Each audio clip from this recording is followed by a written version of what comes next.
When we feed hay, we don't always do it at the same location. We spread it around. And today, I'm gonna tell you why.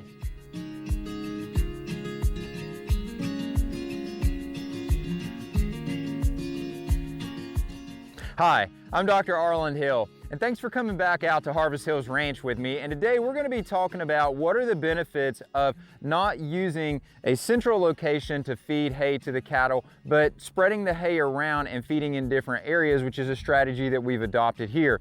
You'll see in the video here, I've got a bale behind me, and this bale has been here. This is the third day that the cows have been eating on this bale. But we're not going to keep bringing them back here once they're done with this. In fact, you'll see off in the distance back there, I've already staged another bale so that when the cows are moving through these paddocks, we open a little more area for them every day. As they're working their way from the top of the lane where we're at right now to the very back of that lane, they're going to be able to have the ability to come back to this current bale. And then when they get down to about halfway, they'll have access to the new bale because this one will approximately be gone. But why are we doing that? Well, there's a couple of reasons that we think this is important, or one that we think this is beneficial. One is that understand that that bale has fertility in it. There's nutrients in that grass. There's going to be carbon.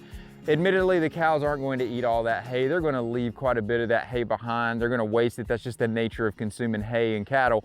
But as they leave that hay behind, those nutrients and that carbon get left behind as well. Now, I typically set these bales up on end so that as the cows are eating it, the hay is just rolling off of that bale. It's falling off in sheets almost, like, if you will. And the cows have a tendency to push that out and scatter it around.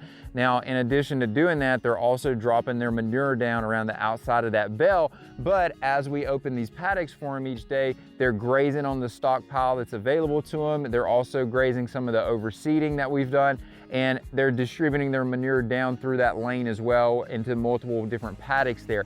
So we're actually able to take the fertility from another source, from another location, another farm. And remember, this is pesticide, herbicide, synthetic chemical or synthetic fertilizer, chemical-free hay. We don't have anything in this. So we feel really good about what the animals are consuming and then distributing that manure down through this particular lane.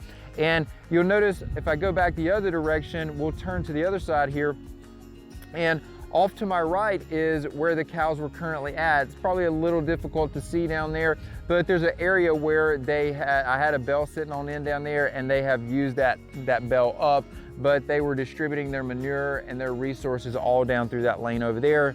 And now we've got them over here doing the same thing. So it also has the added benefit of they're not constantly tearing up this spot. We're not going to find that there's going to be trampling areas where even we've had some wet weather in the last few days and the pastures aren't torn up. And the nice thing is that we move them to another area, and they're just not going to sit there and destroy the pasture by constantly coming back to the same area. So this is a strategy we've used, seems to be working really well so far. We are, interestingly enough, going to adopt a little bit different version of this in the near future, where we start loading the hay on a trailer, and we're going to move the trailer around and hopefully minimize some of the wastage on that. But again, you're never going to get that 100% under control. But just another idea, another concept in terms of how we're trying to maximize the fertility and this whole idea of regenerative agriculture. If we can keep doing things that are going to regenerate the land and continue to move us forward and not destroy anything in the process, why not do that? Why not move in that direction? It just makes more sense. So anyway, guys, thanks for joining us today. I'm Dr. Arland Hill out at Harvest Hills Ranch. If you like the video, hit it with a thumbs up. And if you like the content we're putting out, if you like regenerative agriculture, you like nutrition, and you think health and wellness is important, subscribe to the channel. We're gonna bring you good content around that on a continual basis. So again, thanks for joining us. Take care, guys. We'll talk to you real soon.